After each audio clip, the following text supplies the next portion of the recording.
Bagi bahagian pertama iaitu excavation, work dan surface excavation, projek ini mengambil 3 bahagian utama daripada lukisan dan dilihat di sini merupakan panjang 4.659 dan ditolak dengan kosong disebabkan ketiadaan pad footing yang berlebihan.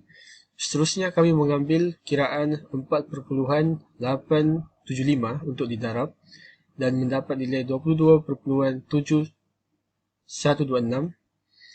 Seterusnya bagi topsoil kami mengambil nilai tetap iaitu 0.1 meter lalu didarab dengan hasil darab 22.7126. Itu bahagian excavation work.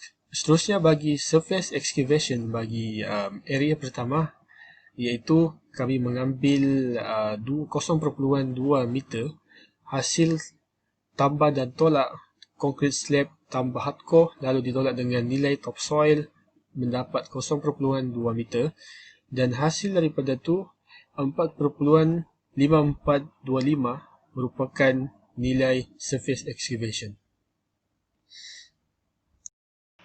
Kita bercerita mengenai big excavation. Seperti dapat dilihat, ini ada big excavation depth dahulu. Iaitu mula-mula kita kena letak concrete, pad footing dan stump. Kita campurkan semua. Kemudian kita tolak dengan left excavation iaitu topsoil dan left.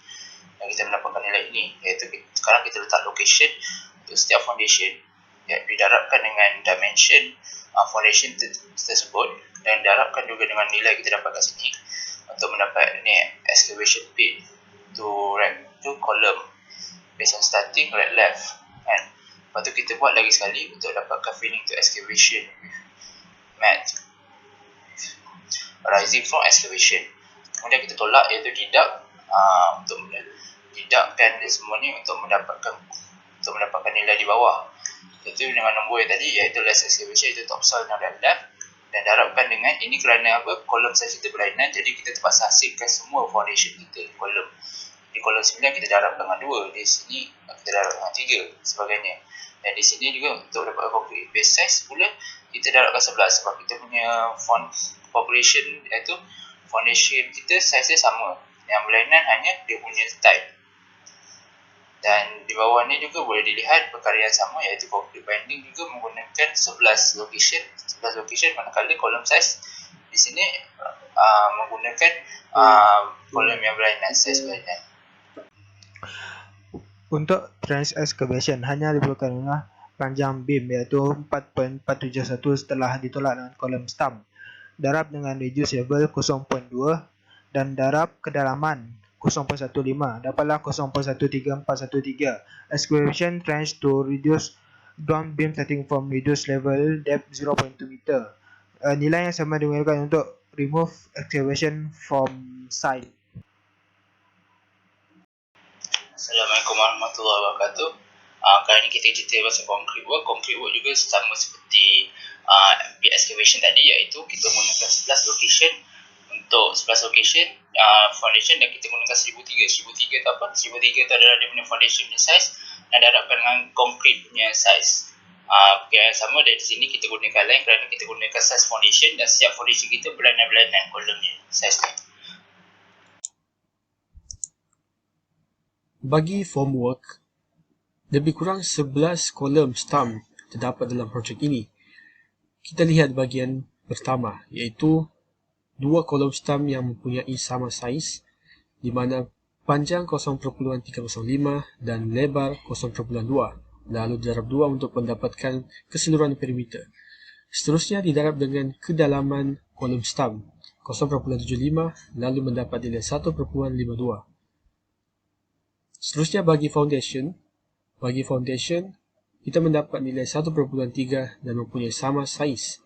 Lalu didarab 4 mendapat 5.2 dan didarab 2 untuk kolom yang sama saiz mendapat 10.4. Begitu juga dengan bahagian kolom ke seterusnya iaitu mempunyai 3 kolom yang sama saiz dan 6 kolom yang sama saiz. Reinforcement in stump. Kita nampak di sini kita assumekan yang lapping kita adalah 300. mm. Di sini kita nampak kiraannya, kita masuk ke lapping 300 mm untuk penamaan di sini, dan di sini kita assumekan band kita iaitu 115, iaitu kita nampak add band kita adalah 0.115. Dan di sini kita nampak yang 236 ni adalah location bagi setiap stump ni, dan juga 12, 16, 16 di sini adalah mewakili di sini, iaitu diameter steel reinforcement. Ini pula adalah diambil daripada lapping tersebut yang daripada kolom ni. Dan di sini juga adalah dia punya kiraan bagi, ini pula kiraan bagi setiap foundation kolom, iaitu kolom kita semua berbeza-beza, jadi kita gunakan data-data di sini untuk menggunakan bahagian di sini dan sama juga di bahagian yang lain semua ini. Untuk reinforcement in pad footing, kita boleh ketahui panjang pad footing daripada footing sejel jenis F2 1003 dan 1003 dapat nilai 1.5 setelah tolak dengan cover konkrit. Untuk nostril bar, panjang 1.3 tolak 2 konkrit cover 0.1 dapat 1.2. Untuk 0.15 merupakan jarak antara nostril bar. Jumlah nostril bar mestilah ganjil. 11 merupakan lokasi, 2 kiri dan kanan 9 jumlah nostril bar. Darab 1.5 dapat 2.97. 12 mm diameter HT steel reinforcement in FDNS.